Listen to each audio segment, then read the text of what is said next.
La mayoría de las personas desconoce uno de los secretos mejor guardados sobre la Iglesia Católica, que consiste en un punto de quiebre en la historia de esta institución ocurrido a mediados del siglo XX, en donde un número importante de curas y obispos firmaron un pacto en donde prometían renovar radicalmente la Iglesia.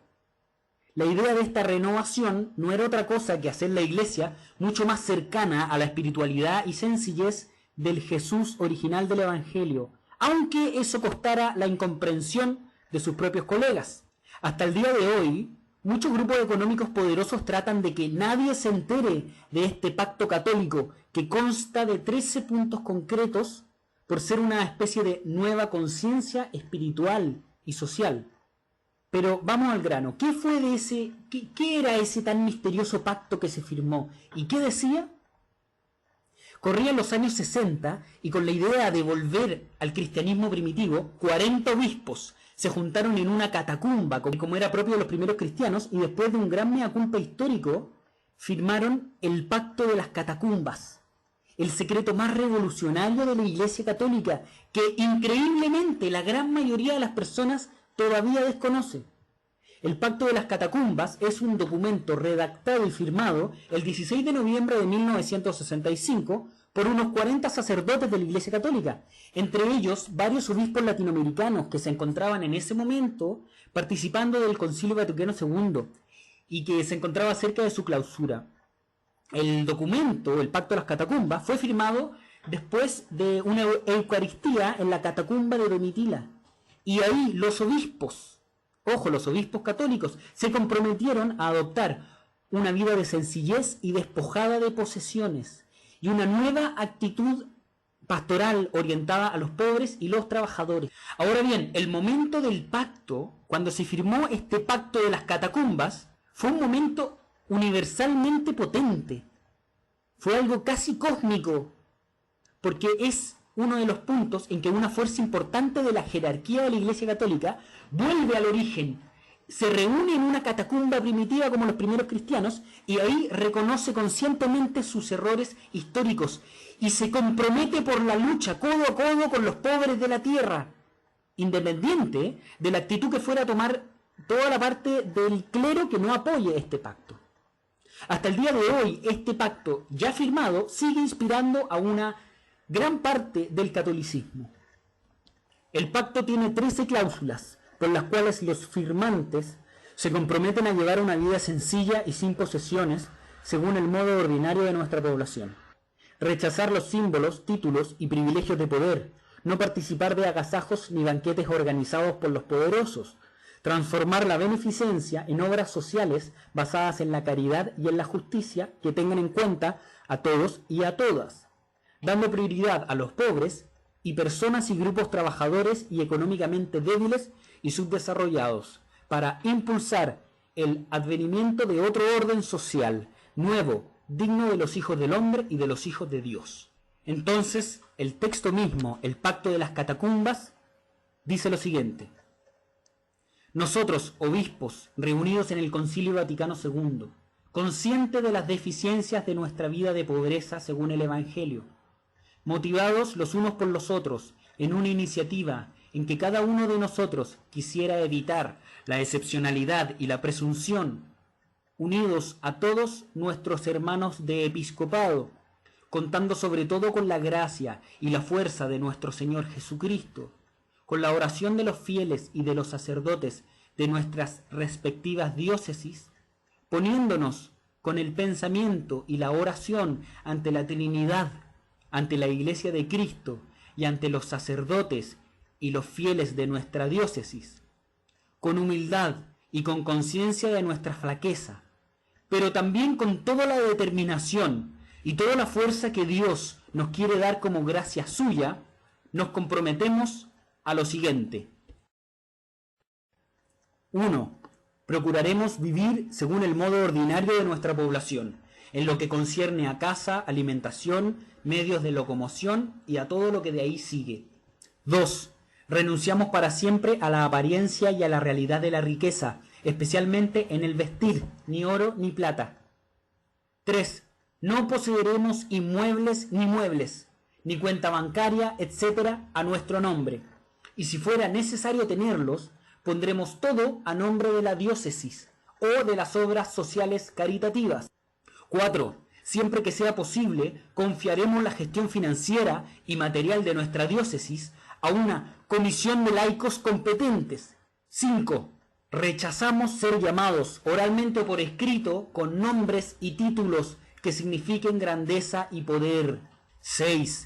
En nuestro comportamiento y en nuestras relaciones sociales, evitaremos todo aquello que pueda parecer concesión de privilegios, prioridades o cualquier referencia a los ricos y a los poderosos. 7.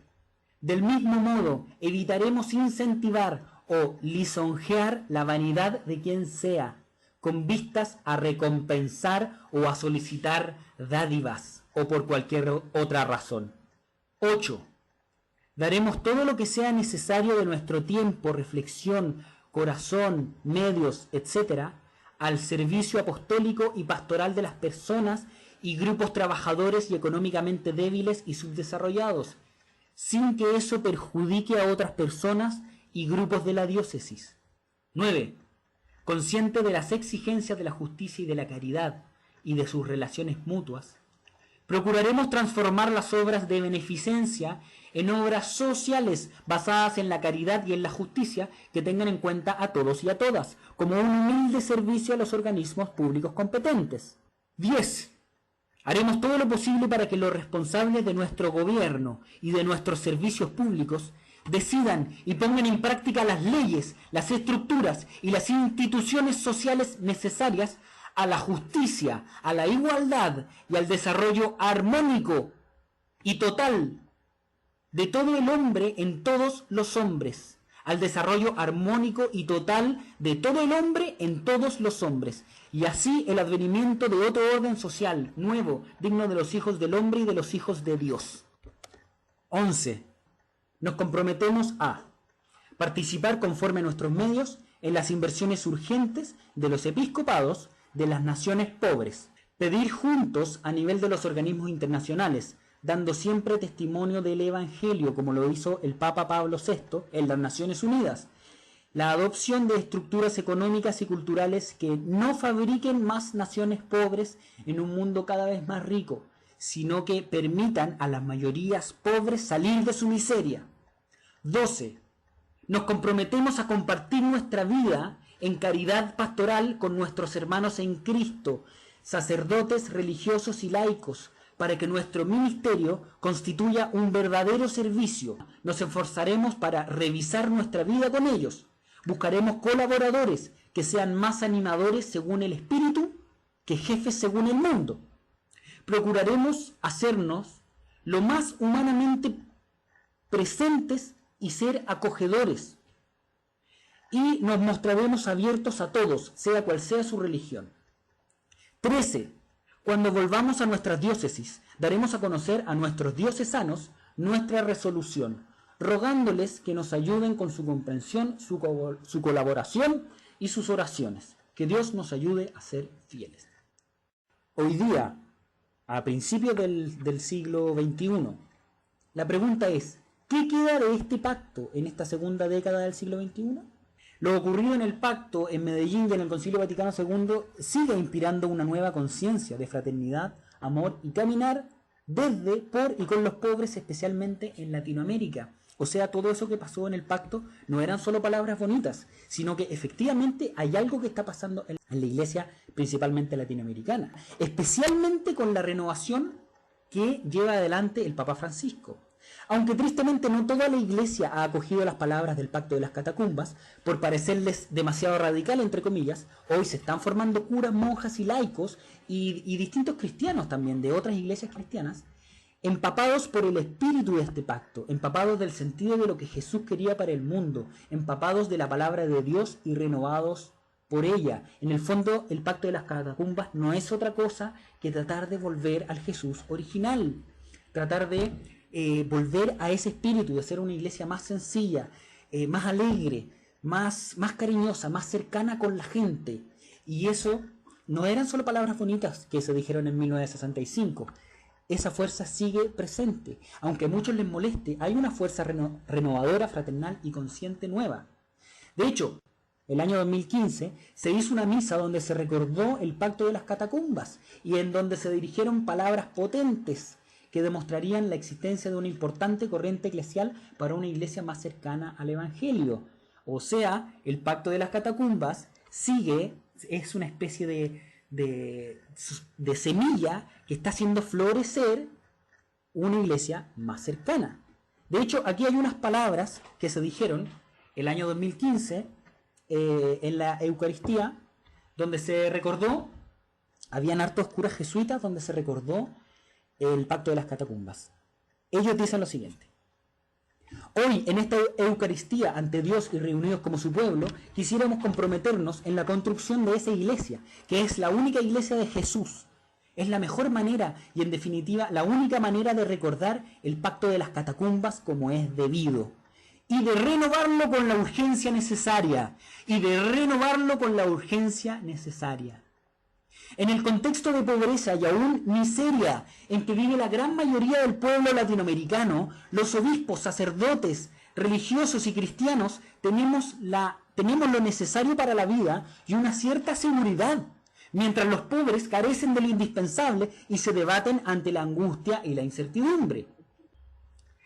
Esas son palabras que dijeron algunos sacerdotes recordando el pacto de las catacumbas, sacando a la luz el pacto de las catacumbas. Y esa es la tarea que también tenemos nosotros los cristianos: sacar a la luz el pacto de las catacumbas para invitar a que nuestra iglesia, a que los cristianos, a que la gente, da lo mismo su religión, sea cada vez más fraterna y pueda empaparse cada vez más del Espíritu de Jesús. Podamos volver a las catacumbas para ir cada vez más a la consecuencia evangélica.